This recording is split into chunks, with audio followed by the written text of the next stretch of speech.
All right, guys, welcome back. This is going to be the second part of processing crimes and incident scenes I talked about in Unit 2. When I say units in these, I mostly refer to the chapters, and I apologize for that if that's a little confusing. But from now on, I'm going to go forward, this is chapter 4, part 2. I'll just say it's part of Unit 2, for example. This is going to be part of Unit 3. So this is part of Unit 3, and we talked about this. I'll lift off with this table. Let me get back to the Zoom tools. I'm sorry. PowerPoint tools so I can hit next because it doesn't like the keyboard. So this is a bigger kit. This is your extensive kit, So you show up, it's just an initial kit that I talked about earlier. It's pretty small. This is a bigger kit. So inside of the bigger kit, the extensive response team kit, you're going to be there for a while, right? Collecting all the information, tagging, bagging, organizing it before it's even touched by anybody else. Obviously, you're the one doing this, and you're labeling stuff, like I said, and bagging stuff. So what's in it? Assorted technical manuals. So yeah, you would have that for random items, but they wouldn't be physical in the sense of paper anymore. You would have mostly on a flash drive or loaded on the computer, ranging from OS references to forensic analytic guides and analysis guides. I say analytic, it's the same, it's interchangeable. But yeah, all these would mostly be PDFs, so they'd be either on a spare hard drive, spare thumb drive, if you still use one in the cloud, for example. The initial field response kit would be part of this. It'd be inside of this. So that's the first thing you bust out once you get everything ready to go. This is a bigger kit with a laptop or tablet with cables and connectors. It's most likely going to be a laptop now. Tablets have been kind of segmented out, if that makes sense. They don't really fit the role that well because they're not computers, remember? Even though they technically are to an extent. Electrical power strips, yeah, in case you need to plug stuff in and give it more power to charge it or pull things. That's what there's for. That's what that's for.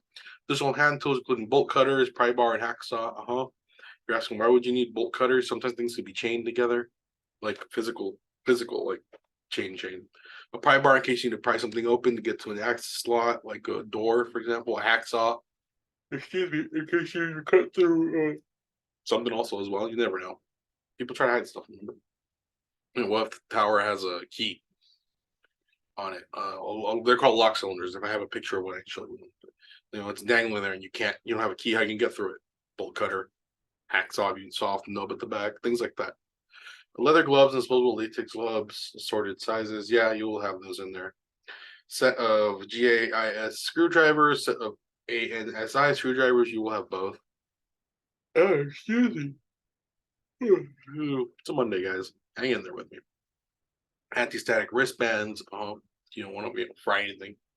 You work on there if you have to.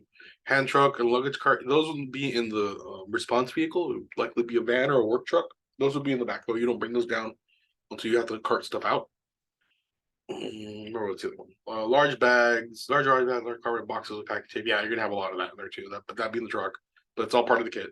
It's all there in essence. Rubber bands of assorted sizes. Yeah, in case you need to wrap some. Wrap things together. A magnifying glass in case you need to look at things a little more closely. Remove paper in case you need to print something. You would have a mobile printer. Small brush for cleaning dust from digital devices. Yeah, dust off a keyboard or whatever. USB drives of varying size. External hard drive I've talked about. Converter cables assorted. That's just a bunch of different cable plug, cable connector types. USB to Lightning to A to B to C to micro A, micro B. Excuse me. Really like a USB SATA to IDE dock, for example, or mobile one. That's what we'll go ahead and hand with the power strip. There's no sort of hard drives or USB drives for data acquisition. Yeah, I mentioned that earlier. So, So moving on. So what does it take to prepare an investigation team? Before initiating the search, review the facts, plans, and objectives with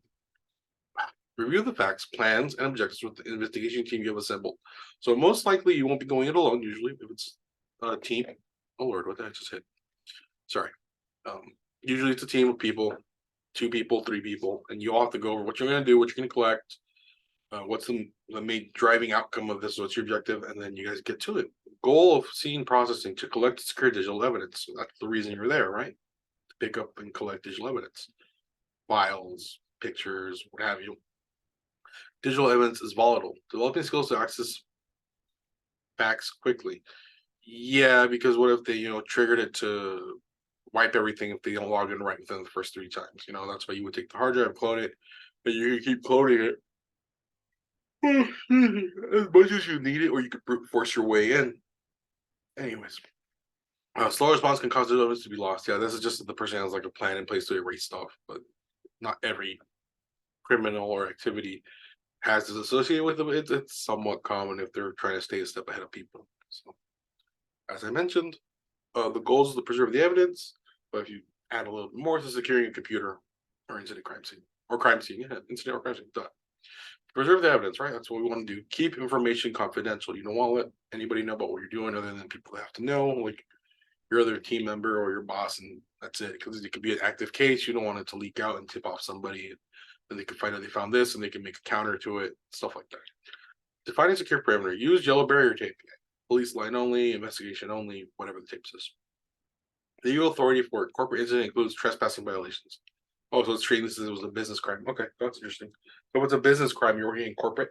Uh, if someone comes in, oh, sorry, if someone comes in the office isn't supposed to come in, they can be technically considered trespassing if they're not supposed to be there.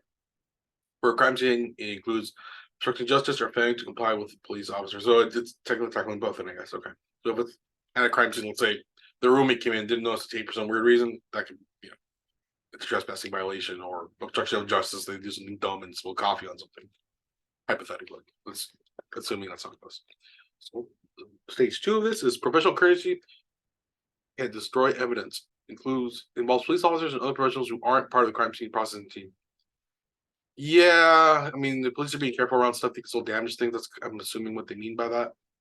So don't let them touch anything digital. Just tell them they out of the room so you get everything done. Then you process it. Then they can go in and dust physical stuff like fingerprints, hair samples, whatever they're looking for.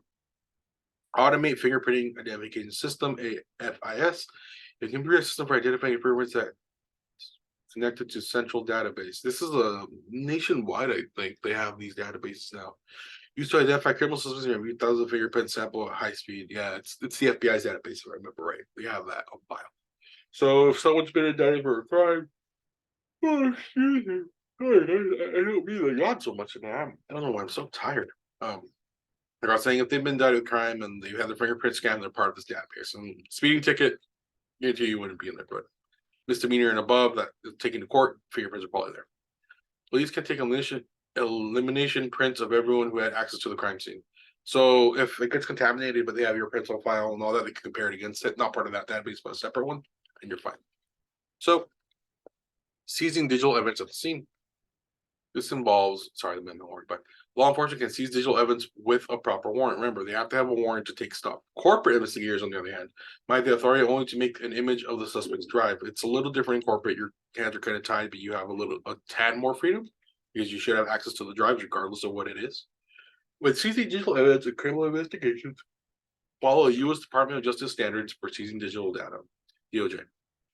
Civil investigations follow the same rules. Consult with your attorney for extra guidelines. I sure, or maybe some of you do have an attorney. I don't know. If you have an attorney, you can talk to them about the stuff, but the guidelines are pretty much set and standardized across the board now. So it just varies from organization to organization.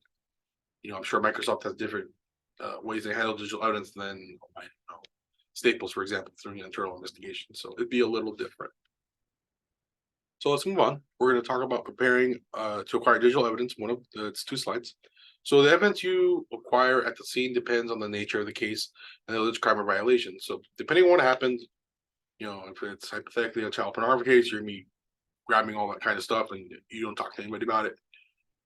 If it's a fraud case, you be grabbing digital files. That could be like I've always bring up ledgers, QuickBook files, accounting software, PDFs, that kind of stuff. Bank statements are digital now too. It's a digital world, right? Ask your supervisor or senior forensic examiner in your organization the following questions. So this is someone above you that you would ask. Do you need to take the entire computer and all peripherals and the immediate area? Again, that kind of would depending on the crime, they would tell you what you need. Most of the time, you might just need to bring the computer. If it's cloud-based, it gets trickier, but that's where ISPs get involved. So how are you going to protect the computer and media while transporting them to a lab? That's another thing you have to figure out. Is the computer powered on when you arrive? Yeah, well, if it is powered on, you can't shut it down. It's locked out. What do?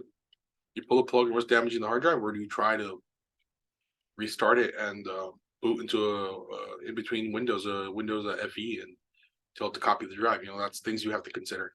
So on the slide 2, Ask your supervisor senior for the examiner your organization the following questions. So it's more things you can ask them.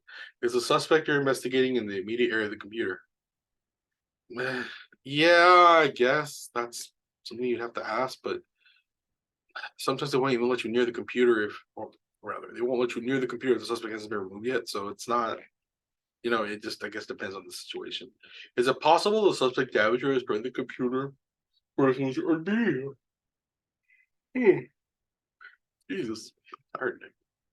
Well, you have to separate the subject from the computer. Yeah, these are all things you'd have to ask, but you would ask the officers on scene as well. I'm guessing the senior forensic examiner would know because he would be going with you, right? You wouldn't be doing it alone. So let's move on to processing the scene. This is gonna be 4 slides, okay? So here are the guidelines. Keep a journal to document your activities. So write down what you do step by step. I did this here. I entered this hour. I checked this to my right. Check this to my left. Secure the scene. Tape it up. Be professional and courteous with onlookers. Okay, you know what, folks? If there's anyone trying to peek over, like, we're in the middle of investigation. Please back off X amount of feet. We'll finish all this up. If you live here, I apologize. Just be professional. If someone gets mad, just kill them with kindness. Just like, hey, I understand your frustration, but we're working on it. We'll let you know as soon as we can. If you have any questions, redirect them to the officer in charge of managing the scene, and they'll take care of it. Move people who are not part of the investigation. Essentially, police have a right to be there. Texas have a right to be there. Just to make sure they don't touch anything. Take video and still recordings of the area around the computer. You would have secondly a body cam, and you can record it with the phone if you have busted out. If it's a work phone, that's what it's for. Pay attention to details. You'll review the footage after, because sometimes you'll see something in the footage you didn't see with your eye, and you're like, oh, that was there. Let me go see. You grab it. You can process it then. Sketching an incident or crime scene. No, yes, no, kind of. You can sketch it, or you can just take a bunch of pictures. That's usually how we usually do it now. It's pictures. Sketching is kind of reserved for courts. Check state of computer as soon as possible. That should be honestly right after securing. You check the computers are on or off, and if they're connected, what are they doing? Are they just standing on standby? Are they off completely? If they're off, it's a little easier to remove them. Obviously, they're turned off. So moving on, guidelines continued. Don't cut electrical power to a running system unless it's an older Windows 9X or MS-DOS system. That's out of date. Uh, yeah, sure, I guess. Save data from current applications as safely as possible. Yeah, that's if it's in a live state, you can technically try to pull it. Record all active windows or shell sessions. That's part of the metadata you grab. Make notes of everything you do when copying data from a live suspect's computer. Yeah, just CYA, cover your butt, or CYB, I guess, cover your butt. CYA is cover your ass. Close applications and shut down the computer. Yeah, you would force your way in, I guess, with the brute force. If it's no login, cool, great. You can get full access and copy everything you need and make note of everything you're doing while you're doing it, and you go from there. So moving on to slide 3. Guidelines continued. Bag and tag the evidence following these steps. Assign one person to collect and log all the evidence. Tag all the evidence you collect with the current date and time, serial numbers, or unique features. If it's an HP, you put the model HP Elite Book 9. Let's say it's a laptop. Then you can write the serial number. It's on the bottom. It starts with 5CX something. This way you know this is the site. And the other person who collected it. So let's say your name's Martin. Martin collected this at this time. It's an HPG9 serial number. This tag this. Cool. So I know that. Maintain 2 separate logs of collected evidence. The reason you want 2 logs is so you can compare in case someone picks something else up you didn't see or miss something. Then you guys can really look at it. Maintain constant control of the collected evidence and the crime or incident scene. So slide 4. Guidelines continued. Look for information related to the investigation. Passwords, passphrases, pins, bank accounts. That's what all part of metadata. It would be in the RAM if you dumped it about 50% of the time, depending what the person was doing. And when they were apprehended, or if they were on the machine, or if they left it on for 3 days, you just have to sift their data. That's where you would use autopsy or FTK, which don't worry, we'll get working soon. Collect as much personal information as possible about the suspect or victim. That's going to be part of the police report you'll have. Collect documentation and media related to the investigation, hardware, software, backup media, documentation. So if you're on the desk, if you go and you have to take this computer, you see a desk full of flash drives or SD cards, micro SD cards, grab them all. I mean, you don't know what you can find, and you might find possible incriminating evidence. That's what's essentially leading to about collecting all that media. So let's talk about processing data centers with RAID systems. Give me a second while I grab some water, guys. All right, grab me some water. I'm good now. Let's go. On to the next slide. So back to talking about, or we're going to start talking about processing data centers with RAID systems. So you need to use sparse acquisition technique for extracting evidence from large systems. That's what sparse is used for normally. Even though I use it on phones, I know, but that was a different time. It was a wild time. Extracts only data related to evidence for your case from allocated files and minimizes how much data you need to analyze. So if you're looking at a RAID system, let's say use it, it's a multi-purpose RAID system. Let's say it's like 8 hard drives deep, right? It's 8 hard drives and it has movies. There's a bunch of stuff. Movies, pictures, what's else we have? Music. Sorry, it took me a while. I was thinking movies again. Bunch of different formats, but you're looking for accounting stuff. So what would you use sparse for in terms of finding what you want? You would really search for PDFs, QuickBook files, any kind of log file related to any bank system. That's what you would hit. So you would avoid looking at all the movies to pull through, or music. I highly doubt music and accounting have much to do besides helping the person get through the account. That's what I see. So a drawback of this technique, it doesn't recover data in free or slack space. So it's only looking at the space that's being utilized. So if there was stuff being transferred in and out between all the drives that had empty space as storage technically temporarily, it couldn't grab it. So moving on. Technical advisor can help. List the tools you need to process the incident or crime scene. This is a little complicated because RAID's used mostly in industry and in any industry now, RAID's really seen everywhere. Even some of the mom and pop shop places use RAID servers. So it can get really dicey depending on what happened. So here's what you need. List the tools you need to process the incident or crime scene, guide you about where to locate data and help you extract log records or other evidence from large RAID servers. Yeah, you would need to figure that out. So you would need somebody from the outside because not everybody's a RAID expert, guys.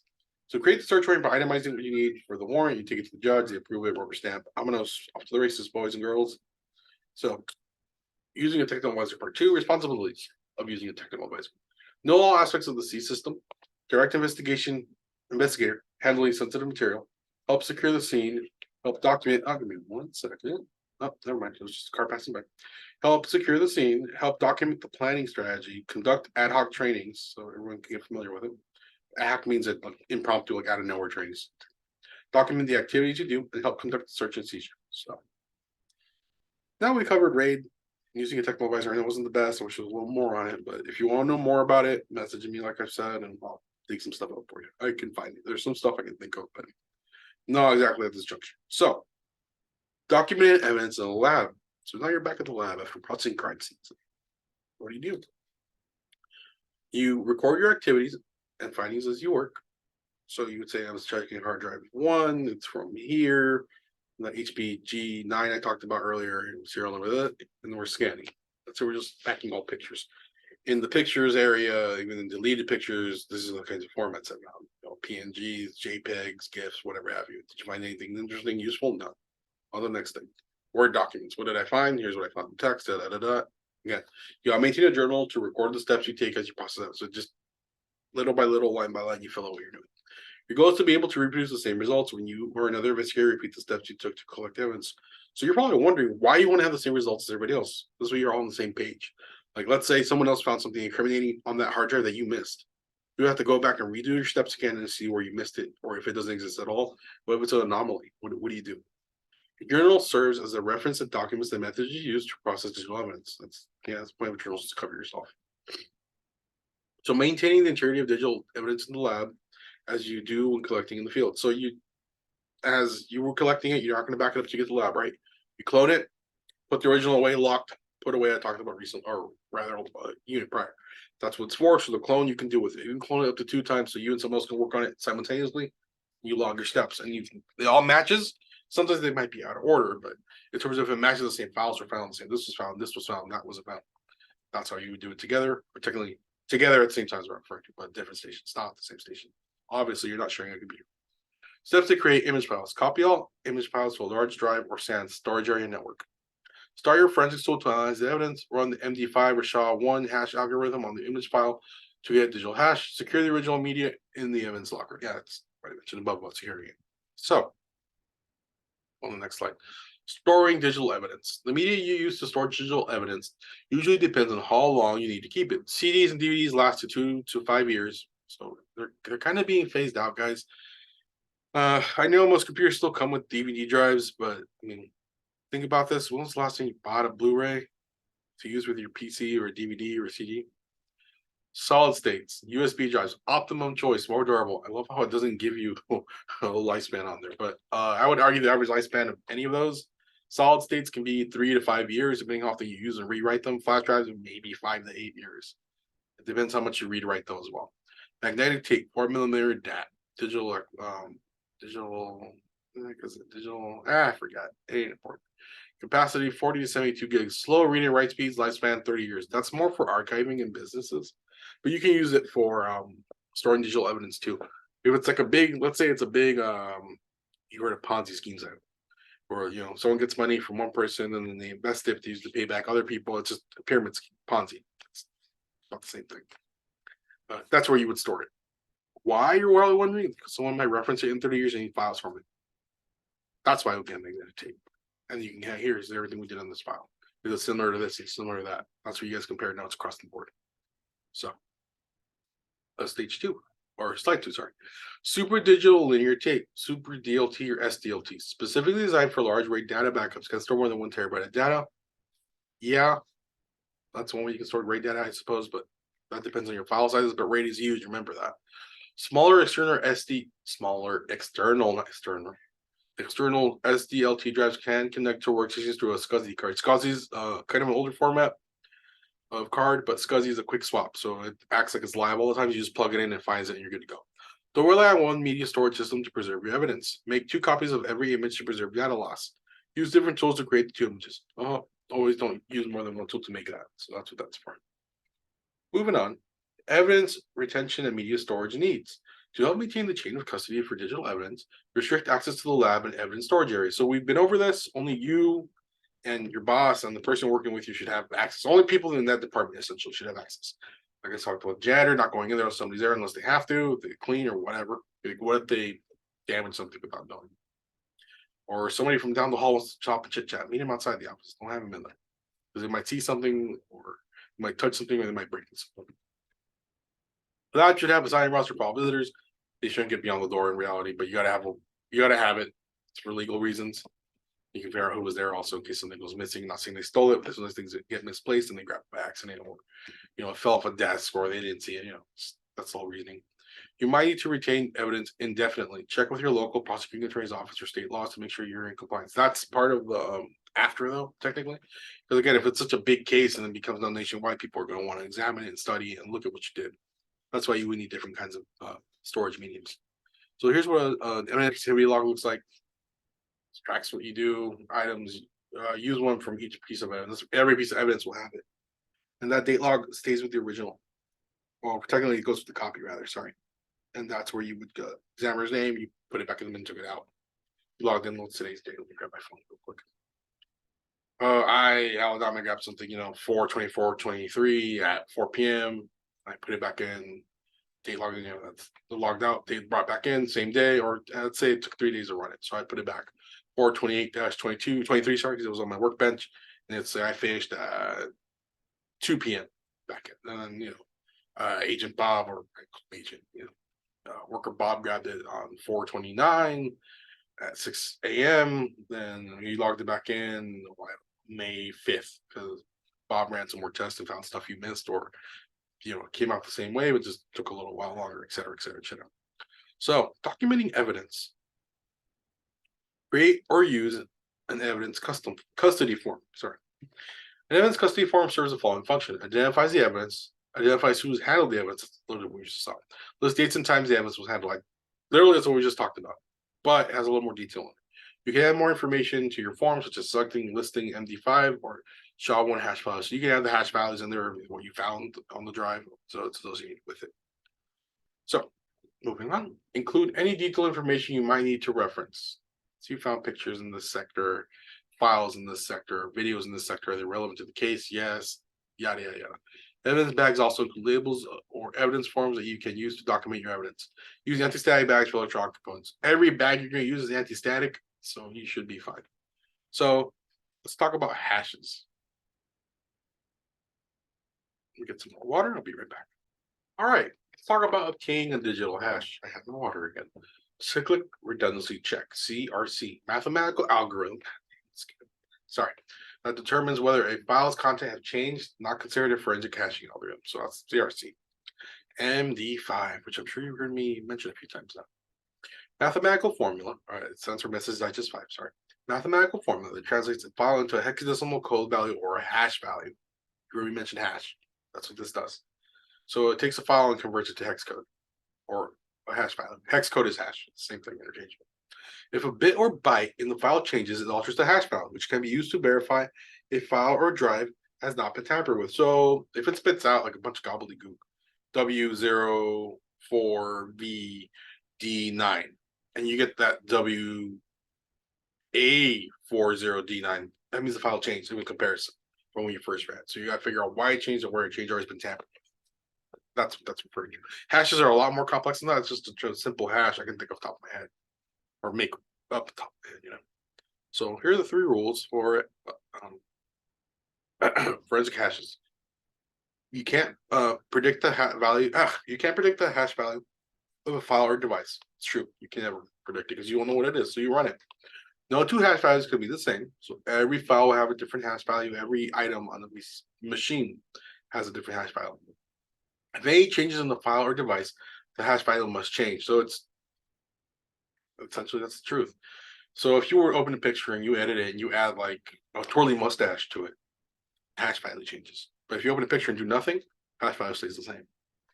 So let's talk about secure hash algorithm version 1, SHA-1. This is where I mentioned the SHA-1, 164, 128, 413, 512, different encryption algorithms. Another hash algorithm developed by the National Institute of Standards and Technology, NIST. In both MD5 and SHA-1, collisions have occurred. Most digital forensic hashing needs can be satisfied with a non-keyed hash set, a unique hash number generated by a software tool such as Linux MD5 sum command. It's usually using like hashes that haven't been used to compare numbers and hashes. Keyed hash sets create an encryption utility's secret key. So when you create something with a hash, you create what's called a key. Once it's been hashed or ran or keyed, it's locked. You need that specific unlock tool to unlock it. We'll do something with it, don't worry. You can use the MD5 function FTK imager to obtain the digital signature of a file or an entire device. Bingo, that's what we'll be doing. We have to install FTK imager. I know I had you install the first FTK. Don't worry. It'll be for this week probably. And I'll even make a note so I don't forget. So what slide is this? 60 on part 2 of this.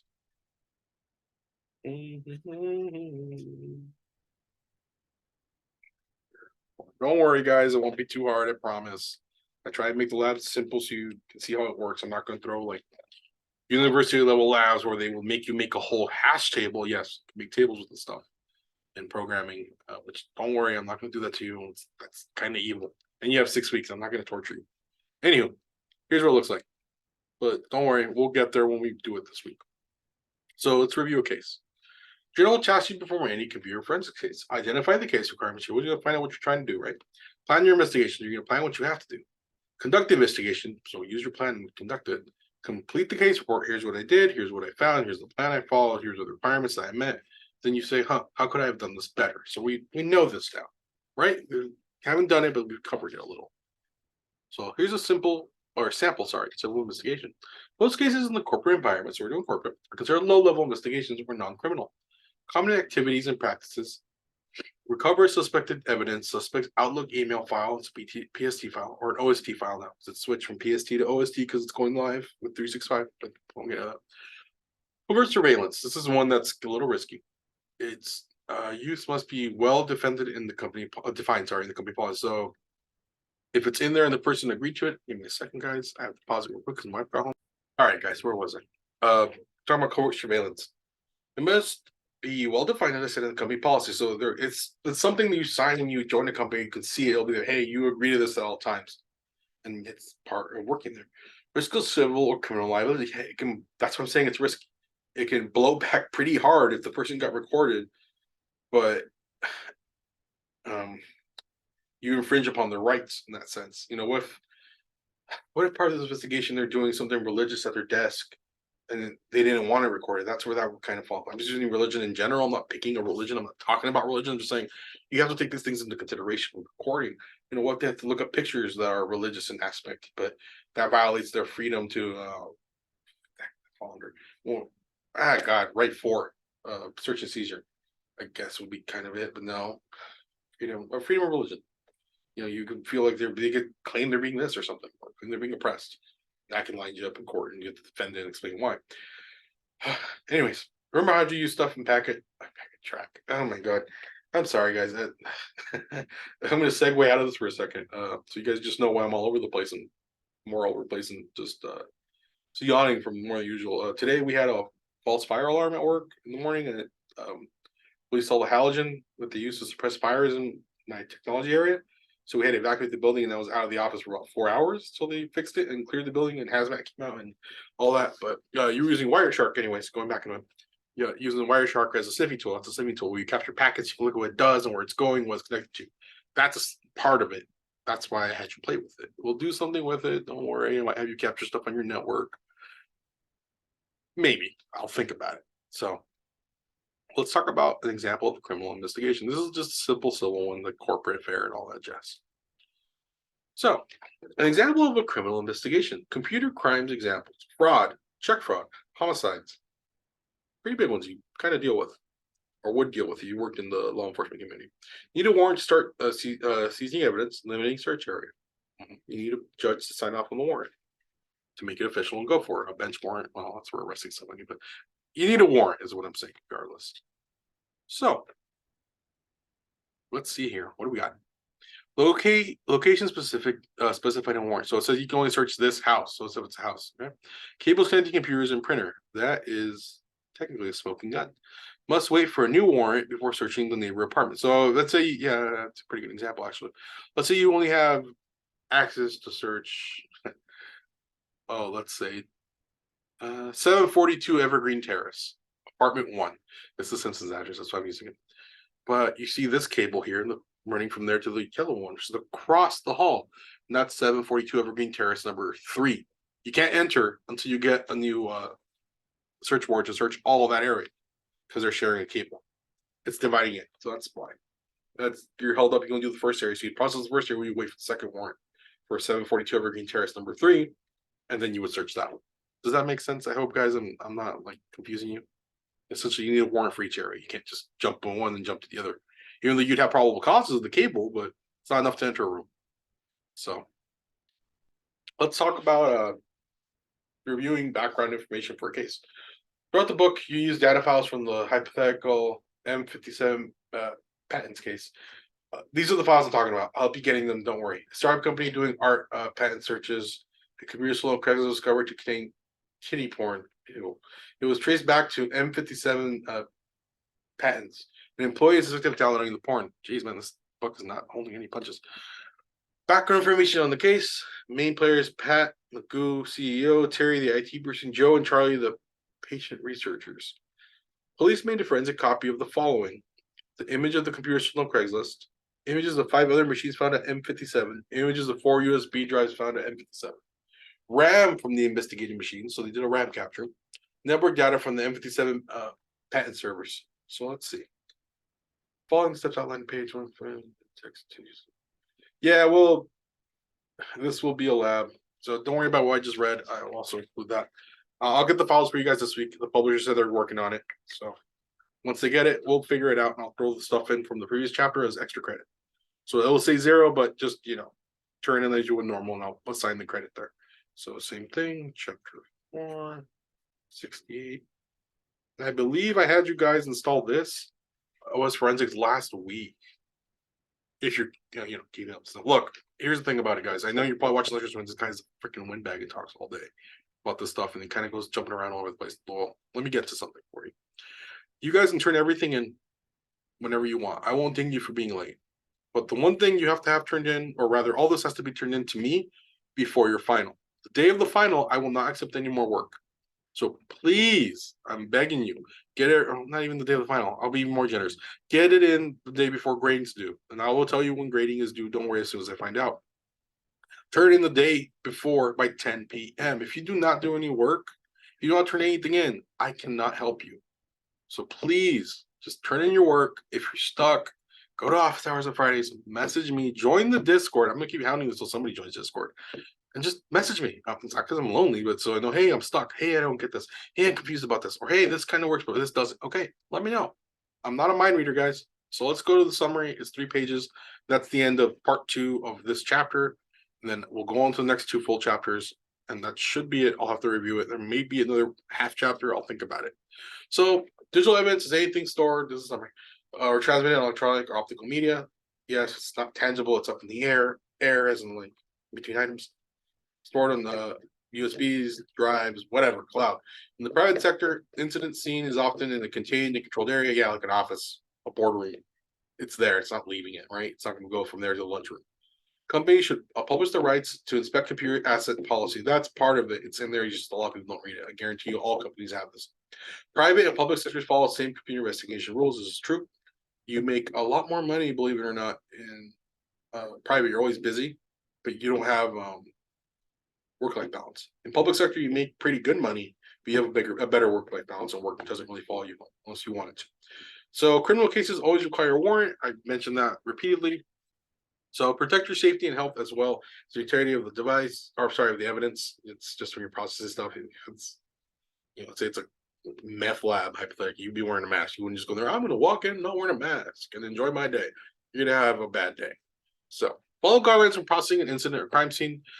Secure the perimeter, video recording, jot down all your stuff, tag all your stuff, bag all your stuff, record as you're doing, say, hey, I entered the room to the north wing, I looked to my right and saw nothing of immediate value. Sorry, there's a bug flying in here.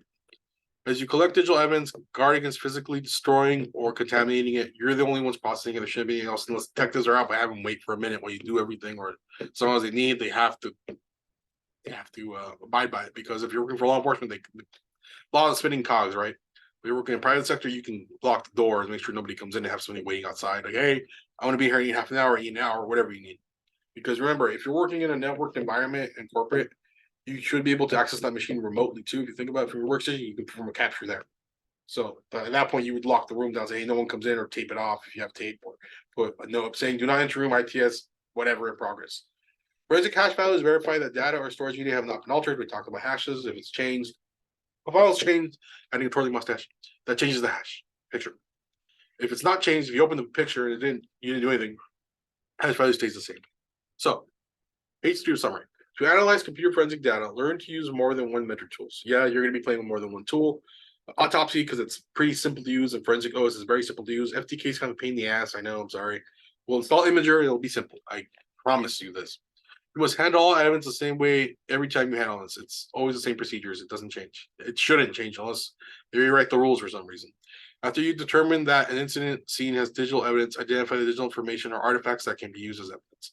So you go through it, you process everything, you weed out what can and can't be used. This thumb drive contains this, and here's other examples. Exhibit A, Exhibit B, here's everything, yada yada yada. So that's all I got for you on this one, guys. I will see you in the next one.